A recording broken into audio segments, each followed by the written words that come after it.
rare that we have this opportunity to pour the concrete and put in the root barrier at the same time, but given that opportunity, I like this method, and I think it's one cut above how we would normally put it in.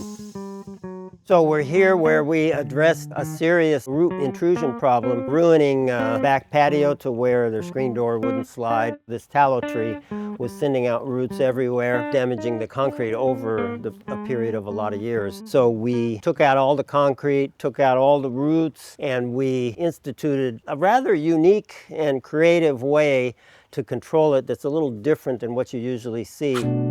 Usually when we put in root barriers, it's after the paving is installed. A lot of times we do the paving, but a lot of times we don't. And we come to a job where the paving's all in and the detail will show we're supposed to dig a trench right next to the existing concrete and just butt up root barriers right up against it and hope that the roots don't go over or under and come back through. In this case, we were pouring the concrete, so we used a method that we think is going to be a little better, and that is we finished the root barrier right up against the form, just a little above the dirt grade before we poured the concrete. Then we poured the concrete over the top of the root barrier, the 1 inch of the root barrier. So it's essentially integrated with the concrete. There's no way for the root to get in there. Usually when we just butt it up against paving, because nothing's holding it there, it can somehow get in between at a joint or something like that.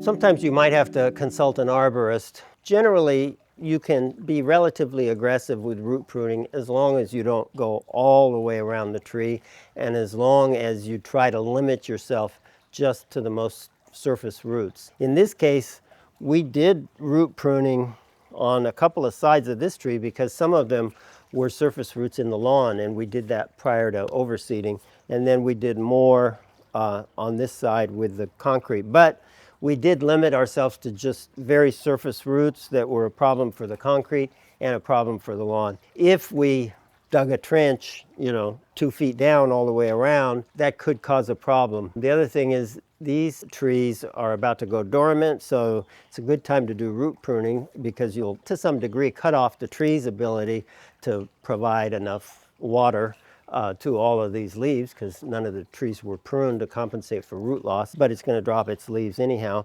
Hard to tell you exactly how many roots you can cut, but generally I feel comfortable cutting roots if they're very surface roots, and especially if they're only on one side of the tree and I'm cutting surface roots. So if you have any concerns about the safety of tree root cutting, that an arborist is the one to consult, but it's a very common procedure and very effective. What we are hoping to do is encouraging this tree to root deeper and below the roots that were causing a problem. The combination of how we handled the root barriers, the fact that we did root pruning everywhere where we think a root could damage this new concrete, we think we have this resolved for the next 10 to 20 years, and that's a great peace of mind to eliminate this from your things to worry about. We hope you enjoyed this video. If you did, please subscribe and please like the video. Any comments you have, make them below. We'll continue to try to provide useful videos and let us know what would be useful in your case.